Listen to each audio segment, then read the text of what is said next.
What's up, everyone? Welcome back to Savage Rounds. Got Xavier here today for you. I've got a UFC Vegas 76 matchups video, so I'm going to go through some winners. I don't know, do I have any losers? I think two losers here. Normally I'll do a couple, so two losers, the rest winners. See who I think they should be matched up with next. Kicking it off, I went with Guram Kutateladze, and really I just kind of pick him, whoever I feel like making matchups for. I think Guram still has some promise in this division. He can still be a guy that maybe breaks into that top 15 to 10 range. So we'll see what he can do. So he's coming off of this loss against Elvis Brenner. Felt like he was up 2-0 going into that third, but Brenner had done some good body work early and kept the pressure on high. Guram Kutateladze kind of broke down towards the end of the second into the third, and Brenner put it on him and was able to land a really big shot coming off of like a break in the dirty boxing range. Just land a really nice shot right behind the ear, put him out. Another guy, not coming off of a loss, but I feel like in the same... Like, if you were to hypothetically rank everybody, they'd be kind of in the same area. He's coming off of a win. He's 2-2 in the UFC. Vyacheslav Borishev. He just knocked out Mahashate in the second round. Looked really good. He got poked in the eye, I think, too, at some point. For some reason, I remember him having trouble with an eye. I believe he got poked. Or maybe he took a good shot, I can't remember. But, still fighting back after a little bit of pushback with the eye and gets the knockout. It was a really good performance from him. He beat Dakota Bush by knockout in his UFC debut, so both his wins are knockouts, 2 unanimous decision losses, and it's kind of when he takes that step up to the next level of competition. Unanimous decision loss versus Mark Jacasey, also another unanimous decision loss versus Mike Davis. So two guys kind of in that next level up where I would say Guram Kutateladze is. So he's coming off of a loss, needs a win, and Slavaklaus needs to kind of break into that area where those guys are, see if he can finally beat somebody around that level. And I think this would be a really fun kickboxing fight. Guram could utilize his wrestling. I'd say he'd have the grappling advantage, so it'd be interesting to see how that one plays out. But definitely some fun kickboxing would happen in this one. Alright, next up, going with Elvis Brenner. Like I said, coming off of that fight with Guram, I thought he was down 0-2 going into the third. I believe all three judges had it scored that way as well. Gets that big shot, rocks him, and he needs to take a step up. He's got 2 wins in the UFC now. Who did he beat in his debut? So his first fight, Zubaira Tukukov, that's correct. I remember that one. That was a really close fight, a little bit controversial, but I did think he did some good work to the body in that fight, and his gas tank is actually really quite good, and he was able to push on late into the rounds, cause problems. I think he needs to take that step up. Beating Guram, no joke, that's a really good win to have on your resume, especially when you want to step up into that next kind of level of lightweights. And it was a guy I just talked about, beat Slavaklaus, Mike Davis. I think this would be a really fun matchup. We haven't seen Mike Davis in quite some time. His last win was that Vyacheslav Borishev fight, beat him by unanimous decision in October of 2022. So we're coming up on just about a year out for him. I know there's the Brazil card coming up towards the end of the year, so maybe they could get that sorted out if Mike Davis likes to fight outside the U.S. or would. I know Elvis Brenner would fight in Brazil. But yeah, I think this would be a really fun fight. Probably one where Elvis would have to show his toughness again and try and outwork Mike Davis late, see if he can withstand it, or he would definitely have the jiu-jitsu advantage here. Mike Davis is a big, strong, physical guy, so I don't know. It's an interesting fight. I think that would be a really fun fight too. Mike Davis has always been great in the UFC. He's 3-1, so he just doesn't fight enough. I think this would be a good one. Whoever wins would kind of get to start looking towards the rankings, especially if Mike Davis could get a little more consistent. Next up, Joe Anderson Brito. He was supposed to fight... I can't remember who he was supposed to fight, but regardless, the guy pulls out. Short notice, in steps Weston Wilson, I want to say his name was. wasn't quite the level of Joanderson Brito, and on short notice, that's a difficult task anyway, stepping in against a guy to the level of Joanderson Brito. He can't get it done. He gets flatlined early going for like a knee bar or a leg lock of some sort. Wasn't able to get it. Joanderson Brito puts him out. Brito, he's a guy we definitely need to see step up into that next level. So far in the UFC, he lost his debut to Bill Algeo, which that is a tough fight for your first UFC fight. But in Contender Series, he beat Diego Lopez, who we saw have that crazy fight versus Movsar Evloev. And so that's a good win to have on your resume. Beats Andre Fili by knockout. Beats Lucas Alexander by submission. Beats Weston Wilson. So his last 2 fights, not to the level of his first 2 UFC fights. So he needs to take that kind of step back up. And I think another prospect coming up has 2 wins in the UFC, and this would be a banger fight. Whoever wins this fight would get to be kind of right outside the rankings, like that 16 to 25 range, and another win would definitely have them looking towards the rankings. But Jack Jenkins, this would be a really sick fight on the feet. Both guys throw with big power. Jack Jenkins using the leg kicks, and then Brito would have the grappling he could look towards to try and use. He has great jiu-jitsu, some decent offensive wrestling. So yeah, I think this would be a really good one too. Young prospects coming up, and like I said, yeah, winner would kind of get to start looking at a fight to get them into the rankings. Next up, Rinat Fakhretdinov, another guy where we need to see him take that step up. And not to say Kevin Lee isn't a really good win to have, but just the kind of the career trajectory he's been on, he didn't have kind of the best end his UFC career. I guess not his UFC career, but his first UFC run. Goes to Eagle FC, hurts his knee in the fight versus Diego Lopez. It's not a very convincing win. Or Diego Sanchez, not Diego Lopez. Diego Sanchez, not a very convincing win, even though he was hurt, so you have to give him that. But comes in, back to the UFC, gets flattened, steamrolled by Rinat. At this point in his career, maybe it's not the best win. Just Kevin Lee's not at that level anymore, but a real step up for him. And like I said, we can kind of get him into a spot where he can start looking towards the rankings. Somebody that was in that spot recently, in and around the 15 rank, just lost, would want to look back towards the rankings if he can get a win. But Muslim Salikov, solid wrestler himself, good on the feet. It would definitely be a tough test for Rinat on the feet. We know the kickboxing, the crazy spinning. He's got decent hands as well. But yeah, Rinat would obviously come in, throw the big hooks, get in close, shoot the takedown, and see what he could do from the top position against Muslim. But yeah, this would be a really fun fight, and I would have Rinat winning personally, and that would just be a good way, like I said, to get him looking towards the rankings, because he is a really good prospect so far. Next up, Nursultan Ruziboev goes in. We don't really get to see too much of him. I wasn't super convinced on tape. I thought Bruno Ferreira was going to win, but he comes in, catches a kick, and flatlines Bruno Ferreira. Good on him, doing what he had to do, getting the win. But like I said, I still want to see him tested. I'm thinking it's a pretty experienced guy, a guy that has a lot of wins, but 3-2 in his last 5, coming off of a knockout win versus what's his first name? Claudio Ribeiro, Abdul Razak Al Hassan. This would be a tough test. Solid grappler, throws bombs on the feet. It would really be the first big test of Ruziboev's career. Obviously, Bruno Ferreira would be a test, but they didn't really get to go out there and fight. So this would be an interesting one to see. He lost to Buckley right before that Ribeiro fight. Beat DeKiriko before that. Lost to Malkoun, lost to Chaos. So he's lost to some good guys, beat some okay guys. Ribeiro, there's still room to see what he can do. I'm not fully convinced on him yet. He lost, like I said, to Razak, and then beat Joseph Holmes. Did some good grappling, looked good on the feet for what we saw, but it is Joseph Holmes, so yeah, the jury's still out on him. But yeah, I think this would be a fun one. Like I said, hard first test, or it would be the first hard test for Ruziboev, considering that Bruno Ferreira fight didn't go very long.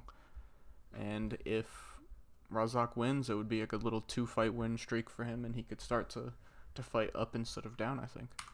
Moving on, Ismail Bonfim, coming off of this loss to Benoit Saint Denis. He really didn't get to do anything in the fight. He came out, Benoit was throwing good body kicks, and Ismail was kind of egging him on, like, throw the body kicks, so he did. He gets in close at some point. They start grappling. Not to say Ismail didn't land a couple shots, because he did land a few hooks, a few jabs, but, I mean, nothing crazy. He didn't really get to get going. Benoit gets in close, gets the fight down to the ground, and he completely dominates from there. Finds the submission towards the end of the first, and it was a really good performance from Benoit. So, like I was talking about earlier, there's a Brazil card coming up, and another Brazilian he could fight, also coming off of a loss recently. Hasn't been super duper active, but it would be a good chance for him to fight again this year if he's fit enough to, or healthy enough to. Joaquim Silva just lost to Arman Sarukian. He fought Jesse Ronson before that, Ricky Glenn, hack press, so he kind of did get thrown to Sarukian last minute. They needed a replacement, and they didn't want to pull Sarukian off the card. So they gave him somebody they thought he could beat on short notice, and it was Joaquim Silva. I think this would be a good test for Bonfim. We saw Joaquim Silva was able to get in there, last until the third round, and even hurt Sarukian at some point, so it's not like Bonfim would be able to go in there and walk over him. And it would be a fun fight for Joaquim, too, getting to fight in Brazil against an up-and-coming Brazilian. I like this one a lot, especially for Bonfim if he can get that win. It would just be a good win to have on his resume after losing to Benoit. Speaking of Benoit, he gets that win. He is on, I want to say, a nice little 3-fight win streak after losing his debut. Let me pull it up real quick, because he comes in, loses to Eliseo Zaleski dos Santos. Yeah, so 3-fight win streak. Loses that first one to dos Santos, beats Stolze by submission, knocks out Gabriel Miranda, submits Ismail Bonfim in this last one on a nice little win streak. Time to up the competition. I was talking about Brazil for all these Brazilian guys. There's also a card in France coming up towards the end of the year, that Cyril Gahn card he's headlining. I think that would be a good spot for him to get on the card against a guy who took a little break. He got knocked out by Beneil Dariush right before the COVID break from fighting. Comes back mid last year, gets 2 good wins, knocks out Brandon Jenkins, does what he was supposed to do, completely dominant. Goes in, gets a 29-28 decision against a tough Rafa Garcias. And this is just a good step up for Benoit, I think. Drakkar Klose. I was looking at Drakkar Klose or Alexander Hernandez, and I'm a big Benoit Saint Denis fan. I think this fight, I just picked this one. I went with this one because I think it would be a little bit easier than Hernandez. Not to say it's an easy fight. I just think Hernandez could pose a little bit more of a threat. I think Benoit could go out there and use the grappling really well and probably get another submission. Not to say Drakkar Klose isn't good on the ground, because he himself is a good grappler, but Benoit is a huge guy. I think he would be able to do decent on the feet, land his jabs, land those good body kicks, and then get in close and use his really good grappling, good jiu-jitsu, good wrestling, like I said, good grappling as a whole, and get that fight done and look up towards the rankings from there. And if Drakkar can beat Benoit, that would be a good win against a rising prospect on a 3-fight win streak. Drakkar himself would then be on a 3-fight win streak, his last win being against a good guy. So he could start looking towards the rankings. So it would be a good win for either guy. Whoever wins, like I said, can start looking for that fight right outside the top 15 that would get them into the top 15. So good fun fight, and would be a big win for either guy. Next up, Michael Morales. He is undefeated in the UFC. 3 relatively close fights. None that I would say he looked like he was ever in huge danger, but he had wins that he made close. Good fight against Max Griffin. That's a tough opponent to come in and beat, especially after fighting Trevin Giles and Adam Fugit, taking that big jump to a guy like Max Griffin. Only dropping around and looking really good in the last round, I thought. But yeah, he can take the step up here, and I think this would be a pretty fun fight for him. Li Jingliang, he just beat Muslim Salikov not too long ago, mid last year. His last fight loses to Daniel Rodriguez by split decision, which I think everyone knows Li Jingliang won that one. So this would be a really tough test for Michael Morales. It would get him into a spot, and you know how young he is, how exciting of a prospect he is. The UFC wants to put him in a good place to get a spot where he can start looking towards a ranked fight, and I think this would be it. If he could beat Li Jingliang, I think they would give him like a Michel Pereira type fight next. It's a guy that won't pose a big grappling threat to Michael Morales, even though we saw against Max Griffin he was able to shuck off takedowns well. He's super athletic and a pretty big guy, so he did well there. But this would be a fight that you would definitely see contested on the feet, unless Michael Morales was the one that wanted to initiate the grappling. So I do think it's a good matchup for him to get into and be in and around the rankings. And it's another case where, although I think it's a good spot for the challenger, or for the prospect coming up like Benoit Saint Denis, if the vet in Li Jingliang, like Drakkar Klose, like I said, could get the win, it would be a good spot for them to kind of get back on their horse. And even though on paper it's a loss for Li Jingliang against Rodriguez, most people know he won that one, so it would be a good little run for him, and he could definitely start looking to. He'd probably need one or two more fights, and then he could start looking back towards the rankings. It would just be a good win for him, and a spot where Michael Morales could get into the rankings, or at least get that fight to get into the rankings. Next up, Grant Dawson. He was calling for a big name or a big number. I think he said Tony Ferguson or Beneil Dariush. I think Beneil's probably going to end up fighting Arman Tsarukyan next, just because Tsarukyan's higher up in the rankings, and they both need a fight. Or they both will be needing a fight soon as Dariush is cleared to fight again. And Dawson will need someone. I saw some people talking about Jalen Turner if he wins this fight, or just whoever wins this Jalen Turner-Dan Hooker fight. I think if Dan Hooker wins, that's a good spot. You could give him to Grant Dawson, just because that would be a big name. And for Grant Dawson, I do think the Jalen Turner fight would be good, but I feel personally it would be unfair to Jalen Turner, just because obviously the loss is on his record for the Gamrot fight, but a lot of people thought he won that one. It was a tough decision. He'd be on a really nice streak if he were to beat Dan Hooker, if he had that Gamrot win. So I feel like there would be no need for him to fight down again. He could start looking back up after Jalen Turner. With that being said, there is somebody above Grant Dawson now that will need a fight here pretty soon. He doesn't have one. Renato Moicano. He's been looking for a fight, another one that could take place in Brazil. And then the winner of this one really would get to kind of call their shot in that top 10 and maybe look for like a 7 or 8. Maybe the loser of that Beneil versus Arman fight, if that does happen. But yeah, good spot for both of them. Whoever wins would get to look up even higher, like I said, into that top 10, I believe. Abus Magomedov, the phrase fraud checked gets thrown around a lot on Twitter, and I don't want to say it because it is one fight. He's looked good before, but I do think tossing him to Sean Strickland was a bit too much too soon.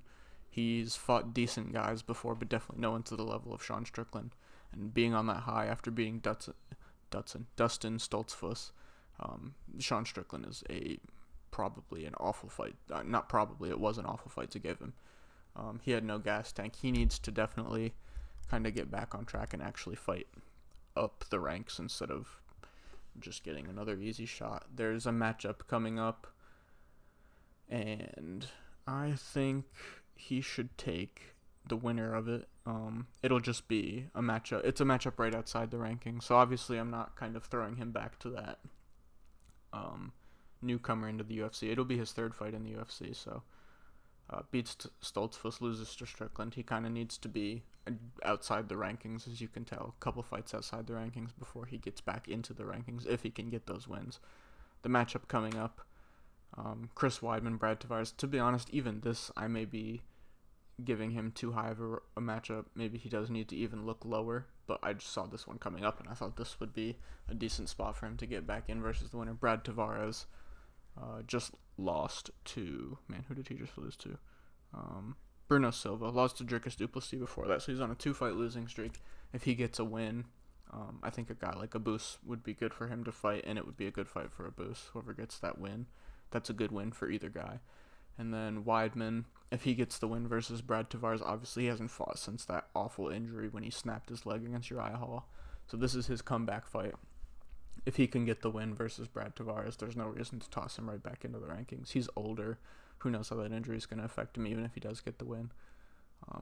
So maybe give him one more fight after that, which would be Abus if he does win, and then start talking about the rankings. If he is on a 2-fight win streak at that point, who knows? But yeah, Abus versus the winner of this fight.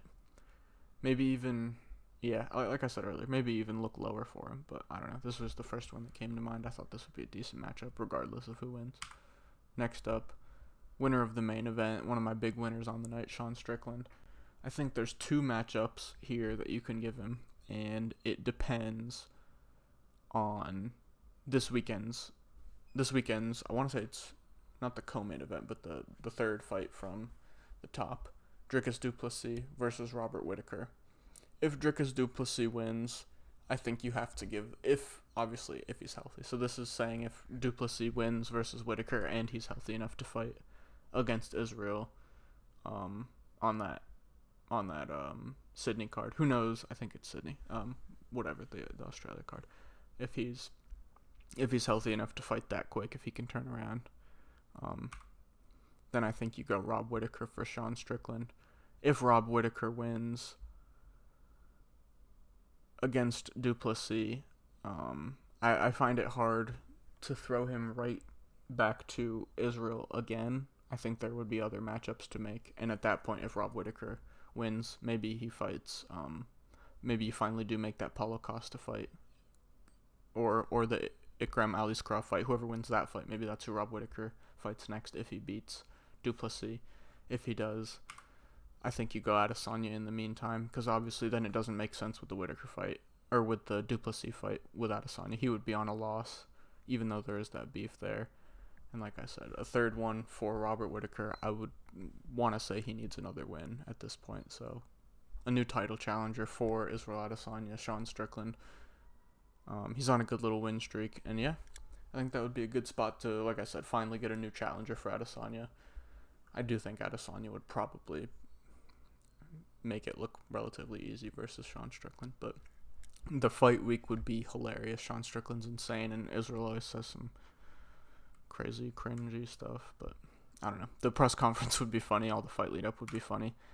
This weekend, we've got UFC 290. This card is stacked. Volk Rodriguez for the main event. Moreno Pantoja 2, co-main event. 2 titles on the line.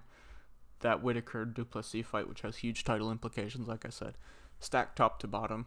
I will be back tomorrow which is Thursday, for this UFC 290 predictions and bets video.